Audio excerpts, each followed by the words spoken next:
মানুষের সার্বিক আচরণের সমষ্টিকে চরিত্র বলা হয়।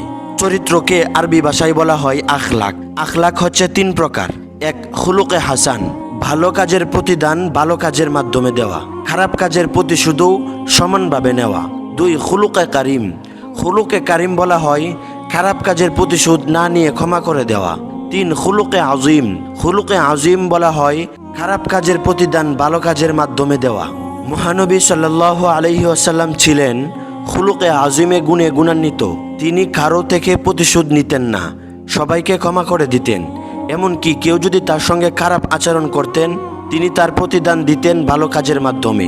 কোরআনে তার চরিত্রকে মহান চরিত্র বলে আখ্যায়িত করা হয়েছে। আল্লাহ তাআলা তাকে উত্তম চরিত্রের রোল মডেল বানিয়েছেন।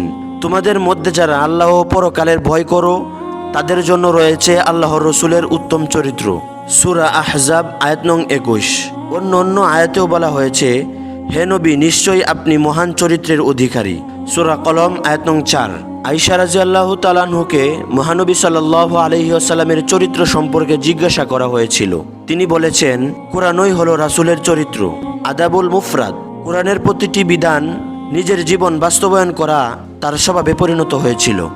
অন্য হাদিসে রাসূল সাল্লাল্লাহু আলাইহি ওয়াসাল্লাম বলেছেন, যে তোমার সঙ্গে সম্পর্ক ছিন্ন করে তুমি তার সঙ্গে সম্পর্ক বজায় রাখো। যে তোমার প্রতি জুলুম করে তুমি তাকে ক্ষমা করে দাও। যে তোমার সঙ্গে খারাপ ব্যবহার করে তুমি তার সঙ্গে ভালো ব্যবহার উপহার দাও। এই হাদিস থেকেও তার মহান চরিত্রের সুবাস আমরা পাই। আনাস ইবনে মালিক রাদিয়াল্লাহু তাআলা আনহু বলেন, কোনো ব্যক্তি যখন রাসূল সাল্লাল্লাহু আলাইহি ওয়াসাল্লামের সঙ্গে মুসাফা করতেন, ওই ব্যক্তি স্বীয় হাত টেনে না নেওয়ার আগ পর্যন্ত তিনি নিজের হাত টেনে নিতেন না। সে স্বীয় মুখ ফিরিয়ে না নেওয়ার আগ পর্যন্ত তিনি তার কাছ থেকে মুখ ফিরিয়ে নিতেন না। রাসূল সাল্লাল্লাহু আলাইহি ওয়াসাল্লামের জীবনের দিকে যদি আমরা তাকাই, তাহলে তার চরিত্র ছিল মহান চরিত্র। আমাদের চরিত্রের সাথে রাসূল সাল্লাল্লাহু আলাইহি ওয়াসাল্লামের চরিত্র আকাশ পাতাল ব্যবধান। তিনি আমাদেরকে কি শিখিয়ে গিয়েছেন আর আমরা কি করছি? তিনি আমাদেরকে বলেছেন মানুষকে কষ্ট না দেওয়ার জন্য, আর আমরা মানুষকে কষ্ট দিই।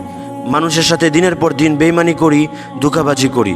রাসূল সাল্লাল্লাহু আলাইহি ওয়াসাল্লাম এক হাদিসের মধ্যে বলেছেন, কোনো ব্যক্তি যদি অপর মুসলমান ভাইকে কষ্ট দেয়, তাহলে মান গাসসা ফালাইসা মিন্নি, সে কখনো আমার উম্মত হতে পারে না।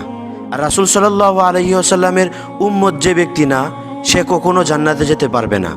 আল্লাহ তাআলা আমাদেরকে কথাগুলো বুঝার এবং মানার, তার পাশাপাশি আমল করার তৌফিক দান করুক। আমিন।